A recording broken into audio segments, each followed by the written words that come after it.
Nandito po tayo ngayon sa Kayumanggi Homes. I-review po natin yung isang ready for occupancy unit nila, ang duplex unit nila.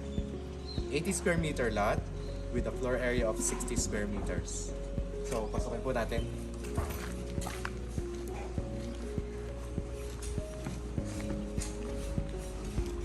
As you can see, medyo malawak po yung kanyang carport. Kasyang-kasya po dito yung ating SUV. So, ang lapad po niyan is mahigit 3 meters. So, makikita niyo from this point hanggang doon. So, kasyang-kasya po yung SUV natin. Inclusive na rin po itong paving blocks na nakikita ninyo, tsaka yung tiles. Yung nakikita niyo ngayon dito, yun po yung actual na turnover. So, ito po. Pasokin po natin yun.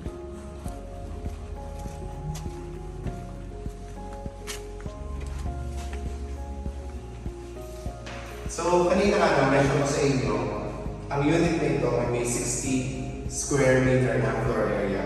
So, inclusive dito yung mga cabinets na ito. So, may CR dito sa baba. Complete na rin po ang CR. Pakikita ninyo.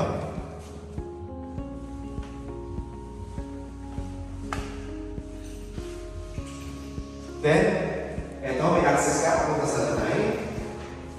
Nandito sa area ito.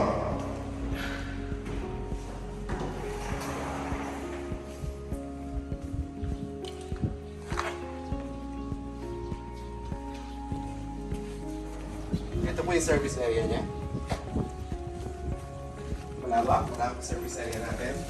So, pwede ka dito maglagay ng automatic washing machine mo dahil may drain na dito sa area ito. At meron din naman saksakan na dito. So, akit po tayo sa taas.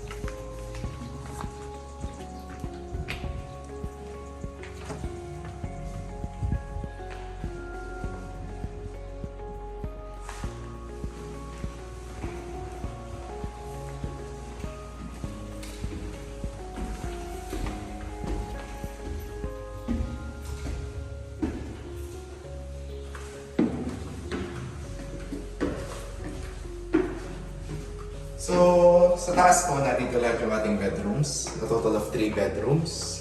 This is the first bedroom.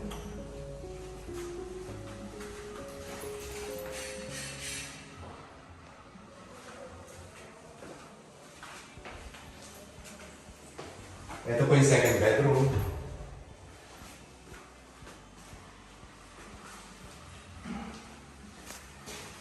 Ito yung second bedroom natin.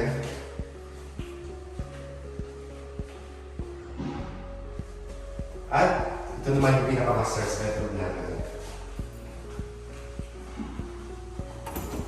So, sa master's bedroom natin, so inclusive na dito yung meron dito cabinets. Yung included. Dito yan. So, ito makikita nyo naman yung CR niya.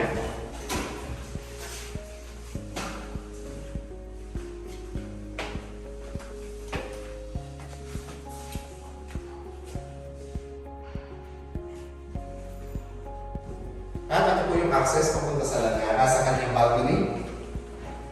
Yung balcony pa po siya.